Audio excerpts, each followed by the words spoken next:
make the best record you can, and then hopefully you find some champions. Welcome back to Artist on Record. This is the Speaker Wars and their newest single that dropped today, The Forgiveness Tree. Today I have Stan Lynch, founding member of Tom Petty and the Heartbreakers. Today we're going to talk about Bob Dylan, when Tom Petty and the Heartbreakers backed him, and also how Bob Dylan wanted John Sebastian from the Lovin Spoonful in his band. About being with the old Heartbreakers. Guys, they were great at just playing on the fly, and Dylan was even more on the fly. Like, you never knew what was going to happen. Really? Oh, he's the most courageous rock star I've ever had the pleasure of backing up. Just man, anything could happen. And it was like, you go on stage with a set list. We never played one song. You know what I mean? With Bob Dylan, he had the set list and he didn't follow the set list. Give a shit. It's like, why would he? He's just going to call audibles. It's like, and they would be songs that even he didn't write. It'd be like, we'd do a Willie Nelson song once, never, no rehearsal, in front of a stadium. Who cares? Like, Bob's like, yeah, so to me, that's the ultimate mensch. I mean, that's a badass, a guy who just doesn't give a shit. Just I'm out here because I want to see what we got. What do you guys, and who's going to back me up?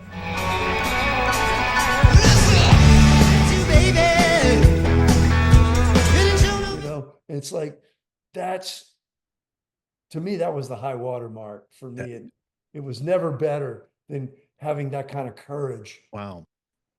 And that kind of power, that kind of songwriting power, to just pull a rabbit out of your hat. It's like, I mean, like I said, the guys, it's like with Tom eventually too, there was a deep catalog. Whenever he could just start a song, you didn't have to tell you what it was, you knew. Like, let's just play it this way tonight. It's like, oh, and I love that kind of courage. I just think it's rock and roll. That is rock and roll. Man, it's the shit. It really is. It's, like, well, it used to go like this. Now it goes like this. And it's like, let's just do it and see you in 4 minutes.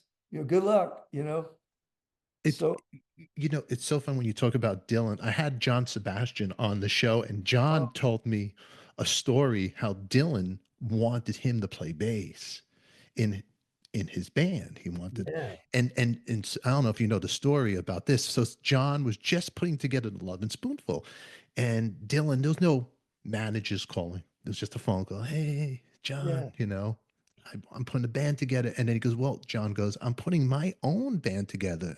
Just started writing some songs and Lovin Spoonful. And he goes, oh, really? And he goes, yeah. And the phone just hung up. I go, so did he ever call you back? He goes, never called me back. I go, what? I go, picture if you would have just not said screw Lovin Spoonful, just joined Dylan. He goes, I just be a bass player. That's it. I said, yeah. Hey, hi, John. Hey, so I'm just kind of thinking about going out on the road. And I'm wondering, you could, I don't know, you might want to come along and, you could, I don't know, maybe play bass. I don't know. It's the vaguest come on you've ever heard. Dylan's invitation to be in a band is the weirdest. So anyway, and I have to tell Bob Dylan after he does the pitch, I have to say, Bob, I kind of hooked up with these guys, and we've kind of written a few things and kind of committed to this idea, and I really can't just bail and come along with you on the run. And that was the last call I ever got from Bob Dylan. That was the last call. You get a congratulations from him? All right, well, good luck. Congratulations. All right, wish you a mazel, all this good stuff. Yeah, it was a little mazel. Yeah. Okay. John Sebastian walked in when the band first formed. He walked in and cut a B-side with us on 6-string bass. Really? And it was amazing. It was, I was a huge Spoonful freak. I just love those records. And John Sebastian is an incredible songwriter. I mean, right up there. And and he came in and we cut a song. It was one of the first times we were ever in a real studio, and he walked in cold. Just he happened to be probably working down maybe an alternate studio down the hall, and he walked in, and we all went like, "Oh, it's fucking John Sebastian." He goes, "What are y'all working on?" And Tom goes, "Well, I got a song," and we sat down and played, and it's on the B side of one of our singles, but it's like, what a great day. I remember meeting it. I just couldn't, it was one of those moments where I couldn't take my eyes off it the whole Yeah. time. So I'm going, that's John Sebastian, like, holy shit. And I still feel, What do you remember the song? What it was? it's called I Don't Know What to Say to You. And it's on like I said, it's a B-side. And I don't remember what, maybe of like anything that's rock and roll off the first record or something. But it's a jug band kind of song. Yeah. It's kind of what you'd expect John to play on. And he's finger picking, and it's just like, it's magical. It's like Chet Atkins shit going down, and it's like, yeah, I was hanging on for dear life. It's a great little record, but he played through our lives early and almost like kind of validated it for us. It was like, well, John thought we were cool. I guess we're, Totally. Come on. I mean, back then, the songs he has written. Did you know that he beat out for the theme of Welcome Back, Carter?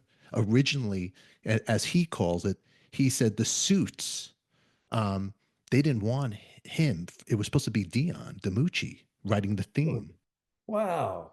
And that's from him.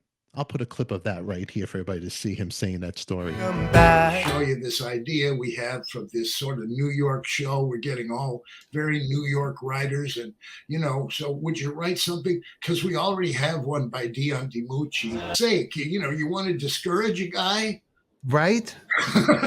Totally. So I go home that night and I write a really terrible song, but the end. Welcome back, welcome back, welcome back. I go, that part's good though. Welcome back, welcome back. So then I kind of tear it apart, put it back together, and by the next morning, I've made a toy demo on like 2 cassette recorders. It's just still trying to figure this out. Straight face. So they want to know. So, Mr. Sebastian, you got this assignment yesterday afternoon, right? I said, yeah. And you made this in time for this meeting. I said, yeah. Yeah, we tease him a lot because we got him on the spot. Welcome back. You've got this thing the day after we give you the assignment. I said, there's one thing you're forgetting here. I was the sweat hog. But that's a true story. Dion had the gig, and when I had Dion on the show, I forgot to even mention it. But yeah, he Welcome Back, Carter, which he wrote it the day that the Suits. He wrote it on the spot. He went to his hotel and wrote it that quick. What a great song! I know. I mean, John Sebastian. I remember What a Day for a Daydream. I remember reading that John Lennon had it on his jukebox. For a daydream.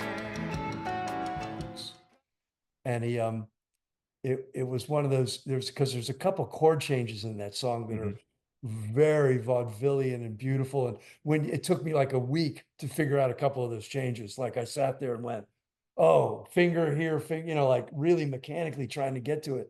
And but I can see where John Lennon totally could see where a guy like John Sebastian was like, yeah, they were Yeah, they were flying in the same air, and they were in the same airplane many times, very times. Even talking to John one-on-one like this, I go, oh my God, he's real into electro. If I show my Brooklyn's level here, be careful. Don't say too much right now, because he was on a higher plane, and man, the guy's in his 80s. He's still sharp as a tack. And these stories, they're just never ending with cats like that. But that's a great one. Dylan, John Sebastian, who's another iconic, just rock god, I'll call it, as you grown up as a kid, that you respected, that you got to play with, and you're like, whoa, is there another one that comes to mind? Yeah, a bunch of them, man.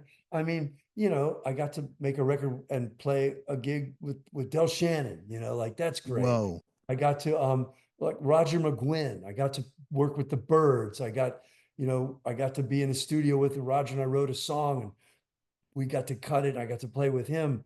Don Henley, you know what I mean? Yeah. Like, wow. I mean, just to be in the room. The guys in Toto, Steve Lukather's my pal. He calls me we write together. My life, it's not only are these guys really brilliant musicians that I've gotten to work with, they're really cool men. They're just great dudes. They're like, I mean, I would take a canoe trip with any of them and never even worry about making music. Just the hang is so worth it, So, and man, if you could even get word on my behalf to John Sebastian about how much love and respect I have for him, it's like, man, I mean, all of that. I mean, just these people have drifted in and out of my life, and I look up occasionally and go like, man, holy crap. And the music holds up, like most of the time I can go like, that's pretty good. I was in the room. That's great. Who knows, maybe you were kidnapped, tied up, taken away, and held for ransom. Really lucky in the Heartbreakers that we had a guy who was already had that little extra thing where he could walk in with a story, because the words are like, I mean, I'm not saying music is easy, but music is available. The same 7 notes are all available for everybody, but those words and that intellectual prowess and Tom could walk in, and Don, Henley can walk in with this story, a picture of words, and you go, that's the highest level of artistry, and I don't even know what to say except, man, I've been thank you for being in those rooms when that went down,